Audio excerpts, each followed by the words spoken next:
এখানে আছে অণুবীক্ষণ যন্ত্র দেখা প্রাণী ও উদ্ভিদ কোষ। প্রাণী কোষ এবং উদ্ভিদ কোষ দুটো আছে। দেখো মসৃণ অ্যান্ডো এখানে আছে মসৃণ এন্ডোপ্লাজমিক জালিকা, কোষ প্রাচীর, কোষ ঝিল্লি। উদ্ভিদ কোষ এবং প্রাণী কোষে দুটো আছে, যে মসৃণ এন্ডোপ্লাজমিক জালিকাও উদ্ভিদও আছে এবং প্রাণী কোষও আছে। কোষ প্রাচীর আছে শুধুমাত্র উদ্ভিদ কোষে। আর কোষ ঝিল্লি উদ্ভিদ কোষ প্রাণী কোষে দুটাই আছে। সেন্ট্রোসোম আছে উদ্ভিদ প্রাণী দুটাই। সেন্ট্রিওল শুধুমাত্র রয়েছে প্রাণী কোষে। আর গলজি বস্তু রয়েছে দুইটা উদ্ভিদ প্রাণী কোষে দুটাই। নিউক্লিয়ার আবরণী রয়েছে উদ্ভিদ কোষ এবং প্রাণী কোষে দুটাই। নিউক্লিওলাস আছে উদ্ভিদ এবং প্রাণী কোষ দুটাই। ক্রোমোসোম আছে উদ্ভিদ এবং প্রাণী কোষ দুটাই। মাইটোকন্ড্রিয়া আছে উদ্ভিদ এবং প্রাণী কোষ দুটাই। কোষ গহ্বর আছে উদ্ভিদ এবং প্রাণী কোষ দুটাই। ক্লোরোপ্লাস্ট আছে শুধুমাত্র উদ্ভিদ কোষে। ক্লোরোপ্লাস্ট আছে শুধুমাত্র উদ্ভিদ কোষে।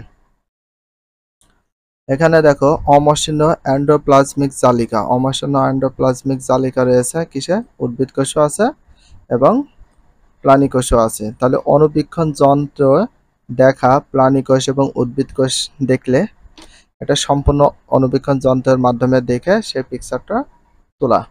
1 নম্বর আছে কোষ ঝিল্লি। সম্পূর্ণ প্রোটোপ্লাজমকে ঘিরে যে নরম পর্দা দেখা যায় তাকে কোষ ঝিল্লি বা সেল মেমব্রেন বলে। সম্পূর্ণ প্রোটোপ্লাজমকে ঘিরে যে নরম পর্দা দেখা যায় তাকে কি বলে? কোষ ঝিল্লি বা সেল মেমব্রেন বলে। সেল মেমব্রেন বলে। একটা সংজ্ঞা হয়ে যাচ্ছে এবং আরেকটা প্রশ্ন আছে। এটি কোষের ভিতরে ও বাহিরের মধ্যে পানি, খনিজ পদার্থ, গ্যাস এর চলাচল নিয়ন্ত্রণ করে। কোষের ভিতর ও বাহিরের মধ্যে পানি, খনিজ পদার্থ, গ্যাস এর চলাচল নিয়ন্ত্রণ করে কোনটা? কোষ ঝিল্লি। নিয়ন্ত্রণ করে কোনটা? কোষ ঝিল্লি। 2 নম্বর সাইটোপ্লাজম।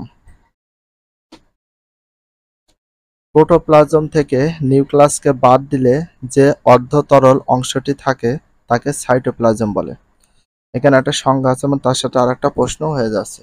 দেখো প্রোটোপ্লাজম থেকে নিউক্লিয়াসকে বাদ দিলে যে অর্ধতরল অংশটি থাকে তাকে সাইটোপ্লাজম বলে। তাকে কি বলে? সাইটোপ্লাজম বলে।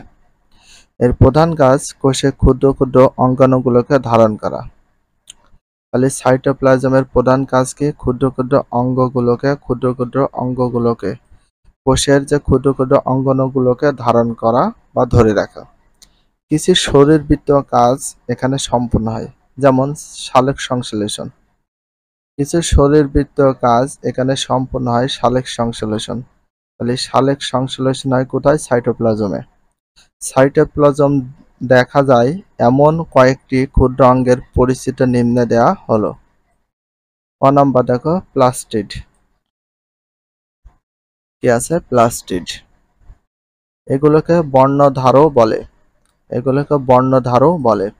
প্লাস্টিডকে কি বলা হয়? বর্ণধারও বলা হয়।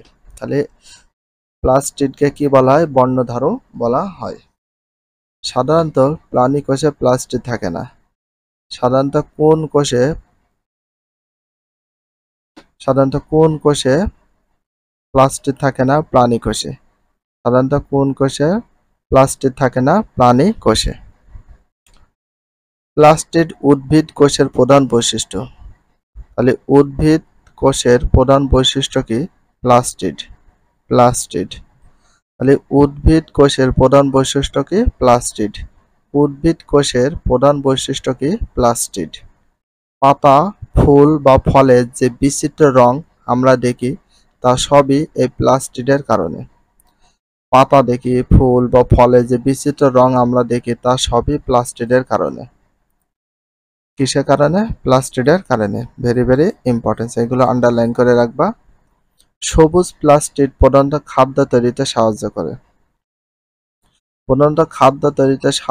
কোনটা? সবুজ প্লাস্টিড। সবুজ প্লাস্টিড। অন্যান্য রঙের প্লাস্টিডগুলো উদ্ভিদের বিভিন্ন অঙ্গকে রঙিন করে আকর্ষণীয় করে তোলে। বর্ণহীন প্লাস্টিড খাদ্য সঞ্চয় করে। তাহলে কোন প্লাস্টিড খাদ্য সঞ্চয় করে? বর্ণহীন প্লাস্টিড খাদ্য সঞ্চয় করে, যার কোনো বর্ণ নেই সেই প্লাস্টিড হচ্ছে খাদ্য সঞ্চয় করে থাকে। তাহলে বর্ণহীন প্লাস্টিড কি করে থাকে? খাদ্য সঞ্চয় করে থাকে। তাহলে কোন প্লাস্টিড খাদ্য সঞ্চয় করে থাকে? বর্ণহীন প্লাস্টিড। আর বর্ণহীন প্লাস্টিড কি সঞ্চয় করে থাকে? খাদ্য।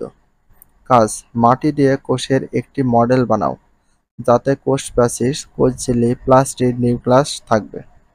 খ, কোষ গহ্বর।